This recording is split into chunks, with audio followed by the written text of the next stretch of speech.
नमस्कार दोस्तों, Excel study point की ओर से मैं अनूप बूदियाल आप सभी का स्वागत करता हूं। तो जी हाँ दोस्तों, आज हम लोग बात करने वाले हैं ब्रेटन वुड कॉन्फ्रेंस के बारे में। ब्रेटन वुड कॉन्फ्रेंस के अंतर्गत ही इंटरनेशनल मॉनेटरी फंड अर्थात अंतर्राष्ट्रीय मुद्रा कोष और वर्ल्ड बैंक, वास्तव में इसकी शुरुआत जो है IBRD के नाम से हुई थी, यानी कि international bank for reconstruction and development के नाम से जो है इसकी शुरुआत की हुई थी। तो पहले बात कर लेते हैं ब्रेटन वुड कॉन्फ्रेंस के बारे में, जिसे यूनाइटेड नेशंस की मॉनेटरी और फाइनेंशियल कॉन्फ्रेंस के रूप में भी जाना जाता है। द ब्रेटन वुड कॉन्फ्रेंस और United nation monetary and financial conference. देखो, ब्रेटन वुड कॉन्फ्रेंस की बात करें तो ब्रेटन वुड कॉन्फ्रेंस जो है 1944 में यूएसए में एक जगह पड़ती है हेम्सफियर। इस न्यू हेम्सफियर नामक जगह पर जो है ये कॉन्फ्रेंस जो है इसका आयोजन किया गया था। इस कॉन्फ्रेंस में टोटल मिलाकर 44 जो राष्ट्र थे, यानी कि 44 जो नेशंस थे, जिसमें यूएसए, यूके और 42 अदर जो नेशंस थे ये इंक्लूडेड थे। और यहां पर द्वितीय विश्व युद्ध के बाद जो इकोनॉमिक या फाइनेंशियल जो क्राइसिस आया था, इस क्राइसिस को समाप्त करके फाइनेंशियल स्टेबिलिटी लाना या फिर जो है रिकंस्ट्रक्शन करना, पुनर्निर्माण करना, इसके लिए यहां पर जो है कॉन्फ्रेंस या सम्मेलन का आयोजन करवाया गया था। इसी कॉन्फ्रेंस के दौरान इंटरनेशनल मॉनेटरी फंड और international bank for reconstruction and development, जिसको IBRD के नाम से जानते हैं, और इसी को बाद में जो है वर्ल्ड बैंक के नाम से जाना गया, इसकी स्थापना की गई थी। और इन दोनों को कंबाइंडली जो है ब्रेटन वुड ट्विंस के रूप में जाना जाता है। देखो, ये प्रश्न ऐसे भी पूछ सकते हैं कि निम्नलिखित में से किसे ब्रेटन वुड ट्विंस के नाम से जाना जाता है, तो ऑप्शन में आएगा IBRD और IMF।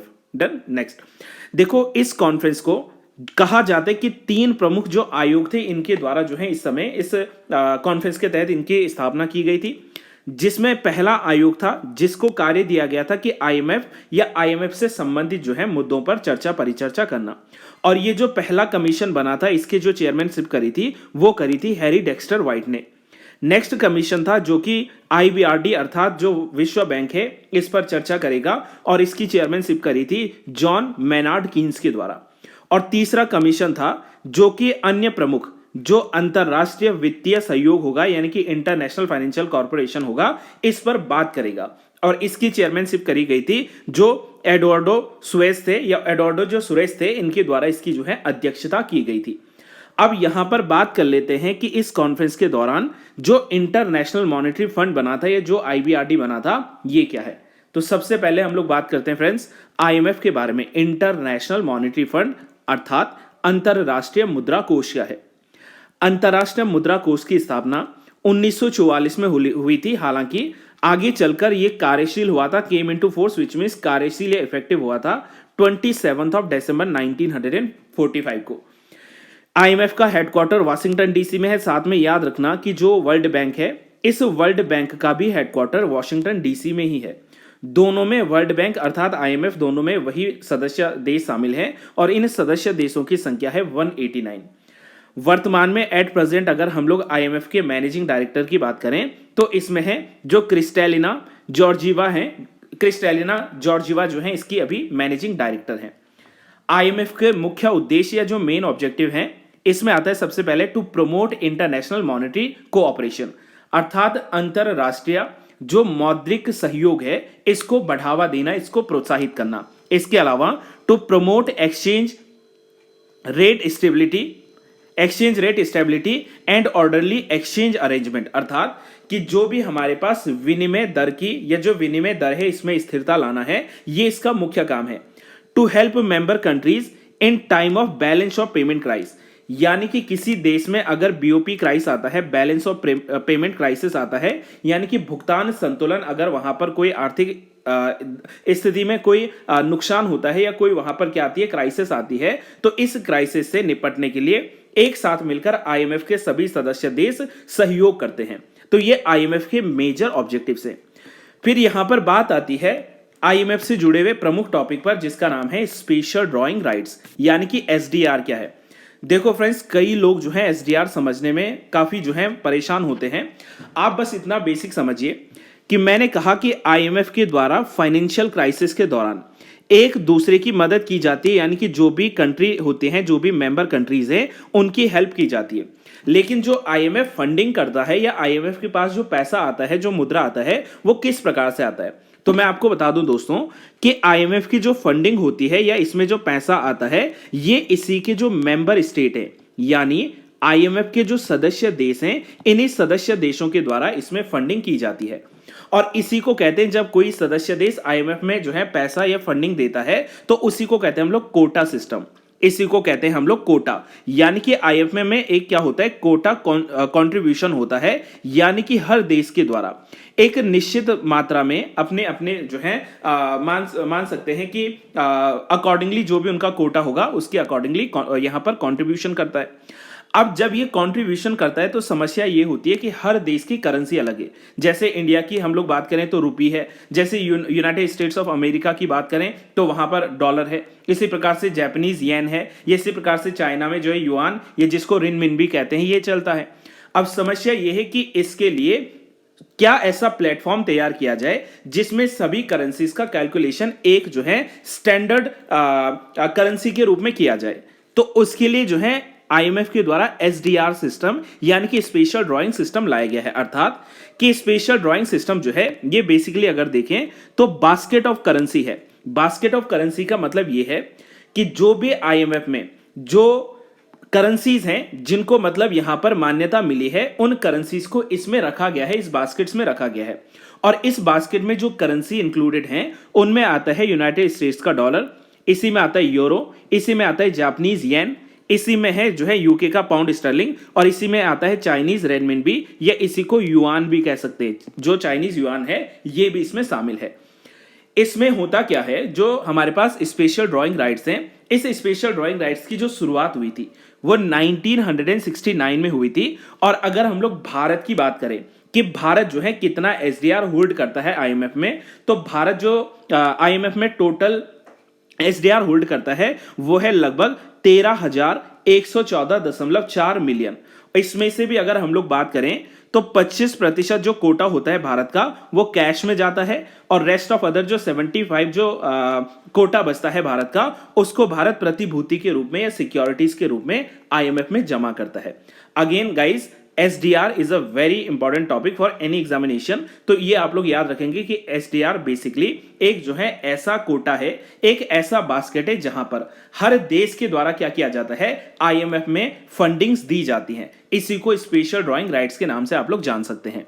हालांकि इसमें इंडियन रुपी जो है शामिल नहीं है। क्यों? क्योंकि आईएमएफ में अगर एसडीआर कोटे में या एसडीआर बास्केट में अगर किसी करेंसी को रखा जाता है तो उसके भी कुछ क्राइटेरियाज हो सकते हैं। जैसे विश्व की सबसे बड़ी जो 5 अर्थव्यवस्थाएं हैं उन्हीं के जो करेंसी है उसको इसमें शामिल किया जा सकता है, या जो लगातार वैल्यूएबल क्या कर रहा हो, ट्रेड कर रहा हो, अगर ट्रेड ट्रांजैक्शन में किसी पैसे को अधिक मात्रा में यूज किया जा रहा है तो उसको जो है इस एसडीआर बास्केट में रखा जाता है। हाल फिलहाल में अभी इंडियन रुपी इसमें है नहीं, लेकिन आप लोग जानते होंगे इस बात को फ्रेंड्स कि हर 5 साल में, इन एवरी 5 ईयर्स, हर 5 साल में इस जो है बास्केट को या एसडीआर को रिव्यू किया जाता है। तो होपफुली या मे बी इन फ्यूचर जो है इंडियन रुपी को भी इसमें शामिल कर दिया जाए।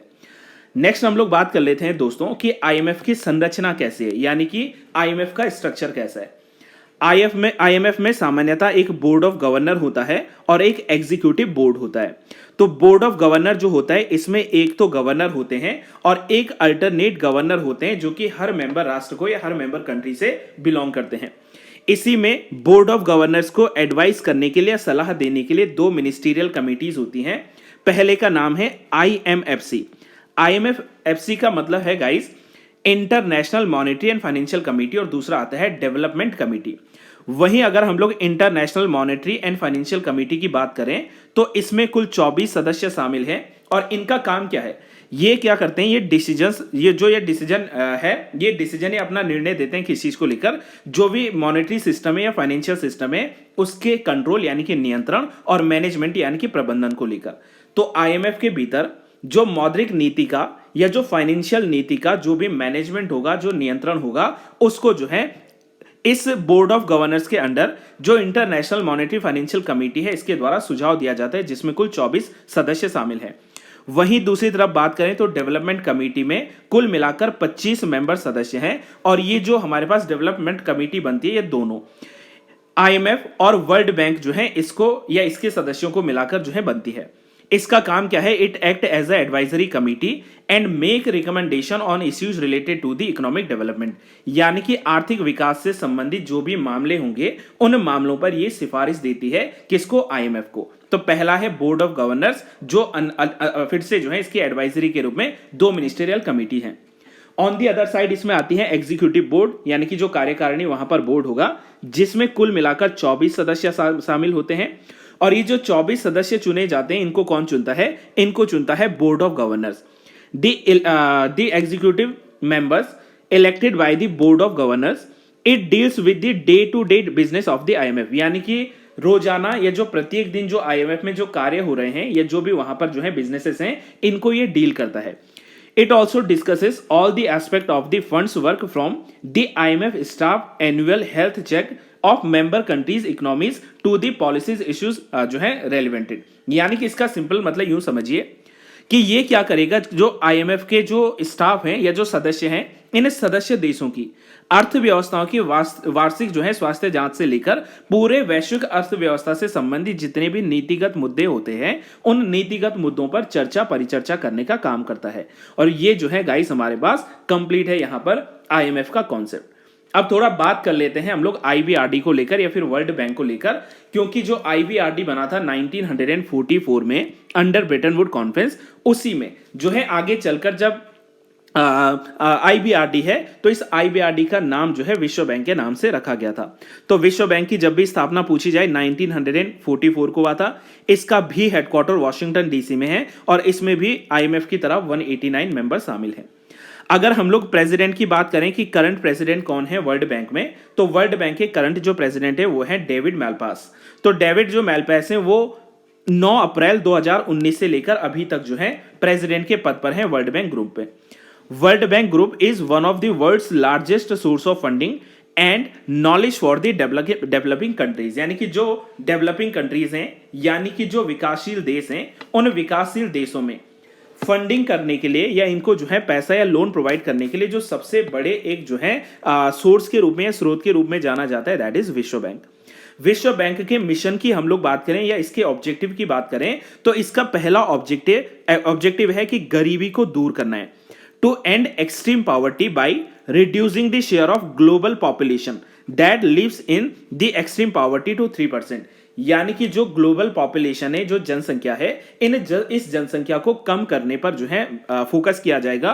और जो गरीबी है, इस गरीबी के निर्धारण को या गरीबी को जो है दूर करना, ये इसका जो है मुख्य उद्देश्य रखा गया है। दूसरा उद्देश्य है to promote shared prosperity by increasing the income of poorest 40% of people in every country, यानी कि प्रत्येक देश में लगभग 40% जो लोग हैं या जो पुअरेस्ट लोग हैं, गरीब लोग हैं, इन गरीब लोगों की आय को, इनकी इनकम को बढ़ाते हुए इनके बीच में जो है एक समृद्धि को या जो प्रोस्पेरिटी है, इस प्रोस्पेरिटी को साझा करना है, इसको शेयर करना है। तो ये मेन ऑब्जेक्टिव है वर्ल्ड बैंक ग्रुप के। वर्ल्ड बैंक ग्रुप की अगर बात करें दोस्तों, तो वर्ल्ड बैंक ग्रुप में जो है 5 एसोसिएशन है, जिसमें सबसे पहले आईबीआरडी यानी the international bank for reconstruction and development आता है। दूसरा इसमें आता है आईडीए यानी कि the international development bank association. Next आता है IFC that is the international finance corporation. Next आता है एमआईजीए यानी कि MIGA, the multilateral investment guarantee agency, अभी हम लोग इसके बारे में डिस्कस करने वाले हैं डीपली। देन आता है आईसीएसआईडी। आईसीएसआईडी का मतलब है the international centre for settlement of investment disputes.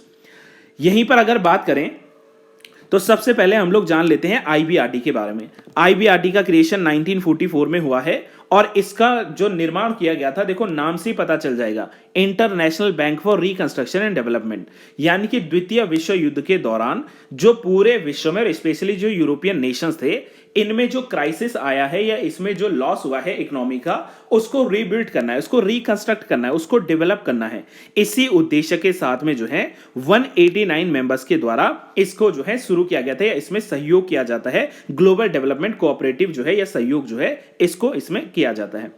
The main focus या its main focus on developmental lending with very low interest rates in the area of focus are agriculture. देखो in simple terms कहें तो ये क्या करता है, ये विकासात्मक कार्यों के लिए कम इंटरेस्ट रेट पर यानी कि कम ब्याज दर पर लोन प्रोवाइड करवाता है। और इसके जो मुख्य फोकसिंग जो एरियाज हैं उसमें एग्रीकल्चर आता है, उसमें अर्बन डेवलपमेंट यानी कि जो शहरी विकास है इसमें आता है, सिंचाई अर्थात इरिगेशन, हेल्थ केयर अर्थात स्वास्थ्य, फैमिली वेलफेयर यानी कि परिवार कल्याण, और डेयरी जो डेवलपमेंट है आदि, इन सारे जो है एरियाज पर ये फोकस करता है। IBRD supports the World Bank Group mission by providing loans, guarantees, risk management product and the advisory service to the middle income and the credit worthy low income countries। यानी कि मध्यम आय वाले देशों और जो निम्न आय वाले देश हैं इनको ये लोन प्रोवाइड करवाता है कम इंटरेस्ट रेट पर, इनको गारंटी देता है, इनको बीमा देता है, और इनका जो रिस्क मैनेजमेंट है इस रिस्क मैनेजमेंट को रिड्यूस करने से संबंधित जो है वहां पर योजनाएं परियोजनाएं स्थापित करता है IBRD। वहीं अगर हम लोग बात करें तो IBRD के बाद दूसरा आता है IDA। एंड सबसे इंपॉर्टेंट जो है गाइज, ये आपके एग्जाम पर्पज से हो जाएगा कि IDA क्या है। IDA को हम लोग जो है वर्ल्ड बैंक की सॉफ्ट लोन विंडो भी कहते हैं, यानी कि उदार ऋण की खिड़की भी कहते हैं। अब क्यों इसे उदार लोन या उदार ऋण की खिड़की कहा जाता है, इसको भी हम लोग थोड़ा जान लेते हैं। उदार ऋण की खिड़की इसी वर्ल्ड बैंक को कहा जाता है, IDA जो ब्रांच है। IDA क्या करता है कि जो पुअरेस्ट नेशन है या जो गरीब देश हैं, इन गरीब देशों को 0% इंटरेस्ट रेट पर, ध्यान से सुनना फ्रेंड, 0% इंटरेस्ट रेट पर क्या करता है, लोन प्रोवाइड करता है। या हालांकि कह सकते हैं कि इसमें बहुत कम मात्रा में फी लेता है, बहुत कम मात्रा में जो भी इनका एडमिनिस्ट्रेटिव फी होती है बस ये लिया जाता है, अन्यथा 0% या 0% जो है इंटरेस्ट रेट पर लोन देता है और लॉन्ग टर्म लोन देता है, 30 से 40 सालों तक के लिए जो है गरीब देशों को लोन दे सकता है। IDA की स्थापना 1960 में हुई थी और इसमें टोटल जो मेंबर कंट्रीज हैं 173 कंट्रीज हैं। इसका मुख्य ऑब्जेक्टिव क्या है, that is developing infrastructure support among the member nation, यानी कि जो सदस्य राष्ट्र हैं इनमें अवसंरचनात्मक विकास को मदद करता है या सपोर्ट करता है, उसको जो है बढ़ावा देता है। Long term lending for the development of economic service, अभी मैंने कहा है कि लंबे समय तक के लिए ऋण देगा, 40 से जो है 30 से 40 सालों तक के लिए जो है लोन दे सकता है। और इसका मुख्य उद्देश्य है to reduce poverty by the providing loan, यानी कि गरीब देशों को 0% इंटरेस्ट रेट पर लोन देकर गरीबी को दूर करना। अभी अगर हम लोग लेटेस्ट बात करें दोस्तों तो IDA 20 जो है ये मेंटेन करता है IDA 19 की जो मतलब थीम्स है या जो विषय है। 2019-20 में जो IDA के द्वारा प्रमुख जो थीम्स या विषय चुने गए थे उनमें 4 विषय शामिल थे। सबसे बड़ी जो समस्या है क्लाइमेट चेंज की, यानी कि जो हमारा पर्यावरण जो परिवर्तन हो रहा है, क्लाइमेट जो चेंज हो रहा है, ये सबसे बड़ा मुद्दा है। दूसरा है जेंडर इक्वालिटी, तीसरा है that is the fragility, conflict and the violence, and चौथा इसमें job and the economic transformation, which means कि जो सबसे बड़ी समस्या है क्लाइमेट चेंज की, जिससे अनुमान लगाता है IMF कि आने वाले 2030 तक कम से कम जो है 130 मिलियन जो लोग हैं वो पिछड़ जाएंगे, वो गरीबी को जो है वापस गरीब हो सकते हैं अगर जो है सही मायने में या सही जो है प्रकार से आर्थिक विकास ना किया जाए। और यही आंकड़ा जो है 2050 तक 200 मिलियन पीपल्स तक भी पहुंच सकता है, लोगों तक भी पहुंच सकता है। और इन्हीं चीज को टैकल करने के लिए IMF क्या करता है, इस IDA के थ्रू गरीब देशों को लोन प्रोवाइड करवाता है ताकि उनका विकास या डेवलपमेंट हो। वहीं जेंडर इक्वालिटी की बात करता है मेल और फीमेल को लेकर, यानी कि जो ये जेंडर गैप है, यानी कि जो ये एक प्रकार से लैंगिक दूरी है, इस लैंगिक दूरी को कम करेंगे। और कम कैसे करेंगे, जो गर्ल्स हैं इन गर्ल्स को जो है और ज्यादा पहुंच मिले स्कूल कॉलेजेस में, जो वुमेन्स हैं इन वुमेन्स को जो है और ज्यादा जो है एक्सेस मिलेगा किसमें, बिजनेसेस में या किसी भी जो है फील्ड में, इनको पॉलिटिकल इकोनॉमिकल, ठीक है, इनको सोशल राइट्स ज्यादा से ज्यादा मिले। तो इसके लिए काम करता है IDA। इसके अलावा IDA का अनुमान यह है कि लगभग 2030 तक जो है कहा जा रहा है कि 2/3 पॉपुलेशन जो है ये पुअर हो सकती है किस मामले में, फ्रेजिलिटी, कॉन्फ्लिक्ट या वायलेंस के मामले में। यानी कि जो अहिंसा है या जो आपसी विवाद है, इससे अगर ऐसे जुड़े रहें तो 2/3 जो हमारी पॉपुलेशन है वो वापस गरीबी तक जो है पहुंच सकती है 2030 तक। इसके अलावा कह रहा है कि अगर जो है इकोनॉमिक स्ट्रक्चर को मजबूत करना है तो हमें बूस्ट करना होगा, किसको बूस्ट करना होगा, हमारी जो प्रोस्पेरिटी है, समृद्धि है 2030 तक। और 2030 तक इनका ये टारगेट है कि ज्यादा से ज्यादा जॉब, और न सिर्फ ज्यादा जॉब बल्कि प्रोडक्टिव जॉब। प्रोडक्टिव जॉब का मतलब होता है कि ऐसी जो है मतलब नौकरियां या ऐसे जॉब जिसमें क्या हो, जिसमें इकोनॉमिक डेवलपमेंट या इकोनॉमिक वेलफेयर ज्यादा छुपा हो, जिसमें जो है गुड वर्किंग कंडीशंस हो और जिसमें सोशल प्रोटेक्शन हो यानी कि सामाजिक सुरक्षा हो और काम करने का अच्छा माहौल हो और प्रोडक्टिव जॉब हो, उसको क्रिएट करेगा। ये कार्य है आईडीए के। आई होप सो गाइस ये क्लियर है। नेक्स्ट बात कर लेते हैं आईएफसी के बारे में। आईएफसी जो है, इस आईएफसी के का जो एस्टेब्लिशमेंट हुआ था, ये हुआ था 1956 में। इसका जो मुख्य फोकसिंग एरिया है, ये जो मुख्य रूप से फोकस करता है, ये फोकस करता है about the advancement of economic development, यानी कि जो आर्थिक विकास है, इस आर्थिक विकास के एडवांसमेंट को लेकर ये फोकस करता है। इसके अलावा improve the lives of people bye increasing the growth of private sector in developing countries, यानी कि जितने भी विकासशील देश हैं, इन विकासशील देश में जो निजी क्षेत्र हैं, प्राइवेट सेक्टर का मतलब है निजी क्षेत्र, इन निजी क्षेत्रों के लोगों को जो है ज्यादा से ज्यादा प्रमोट करेगा कि आप प्राइवेट सेक्टर में कार्य करें, इसके लिए जो है हेल्प देगा आईएफसी। दैट इज वाई ये जो आईएफसी है, इसी आईएफसी को कहते हैं हम लोग कि ये क्या है, ये एक प्रकार से प्राइवेट सेक्टर विंडो है या एक प्रकार से प्राइवेट सेक्टर को लोन देती है। तो इसको हम लोग कह सकते हैं कि प्राइवेट सेक्टर को जो है इन्वेस्ट करने वाला एक संस्था है। ये हेल्प करता है कंट्रीज के डेवलपमेंट को, प्राइवेट सेक्टर को जो है यहां पर अलग अलग माध्यम से, जैसे क्या, ये जो है कंपनीज में इन्वेस्टमेंट को बढ़ावा देता है, ये जो है कैपिटल्स को मोबिलाइज करने के लिए बढ़ावा देता है, ये बिजनेस या जो गवर्नमेंट्स होते हैं इनको ज्यादा से ज्यादा एडवाइस देता है कि आप प्राइवेट सेक्टर में काम कर सकते हैं। इसके अलावा इसके दो अन्य गोल्स की हम लोग बात करें तो 2030 तक गरीबी को दूर करना और जो है 2030 तक जो आपसी जो सदस्य देश हैं, इन सदस्य देशों को आपसी समृद्धि को या प्रॉस्पेरिटी को शेयर करना है, साझा करना है। ये आईएफसी के गोल यहां पर जो है रखे गए हैं। नेक्स्ट बात करें एमआईजीए यानी कि मीगा। इस मीगा को आप लोग कह सकते हैं that is the insurance branch of world Bank group. इसी को हम लोग जो है विश्व बैंक समुदाय की बीमा शाखा या इंश्योरेंस ब्रांच के नाम से जान सकते हैं। इसका स्थापना 12 अप्रैल 1988 को हुआ था। इसमें कुल मिलाकर 182 देश शामिल हैं, जिसमें 157 देश यानी कि 157 कंट्रीज ये डेवलपिंग कंट्रीज हैं, विकासशील देश हैं, और इसमें 25 जो है ये इंडस्ट्रियलाइज्ड कंट्रीज हैं such as Australia and all. ये इनकरेज करता है फॉरेन इन्वेस्टमेंट को, विदेशी निवेश को इनकरेज करता है और उनको गारंटी देता है कि आपको क्या दिया जाएगा, इंश्योरेंस दिया जाएगा, गारंटी दी जाएगी, आपको बीमा दिया जाएगा, ताकि आप ज्यादा से ज्यादा प्राइवेट सेक्टर में क्या करें, इन्वेस्टमेंट करें, और जो आपका मार्केट लॉस है या जो मार्केट रिस्क है या जो मार्केट लॉस है उसको जो है हम लोग थ्रू इंश्योरेंस इसको रिस्क को कम करें। तो ये कार्य है मीगा का, यानी कि MIGA, multi sectoral investment guarantee agency. Next आता है हमारे पास दैट इज आईसीएसआईडी, यानी कि एक इंटरनेशनल सेंटर है for the settlement of investment dispute. ICSID is the world's leading institution devoted to the international investment dispute settlement, यानी कि अंतरराष्ट्रीय अगर हमारे पास कोई भी विवाद होता है निवेश को लेकर, इन्वेस्टमेंट को लेकर, तो वर्ल्ड बैंक ग्रुप में जो आईसीएसआईडी है ये इसके जो है निपटारे के लिए काम करता है। आईसीएसआईडी की स्थापना वर्ष 1966 में हुई थी और जो स्थापना हुई थी वो हुई थी under the convention on settlement of investment dispute 1966।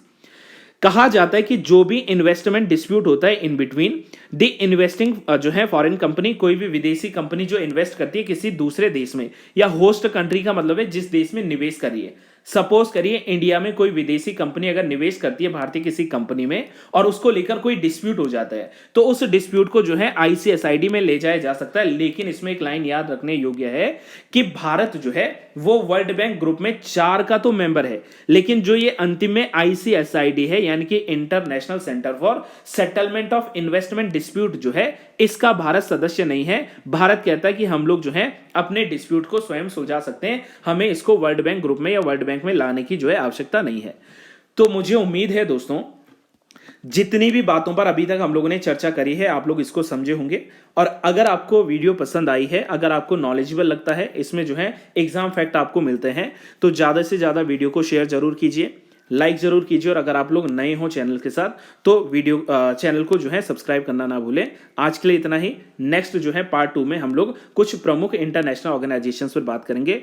Till then all the best for your exam. मिलते हैं आपसे नेक्स्ट टाइम। बाय।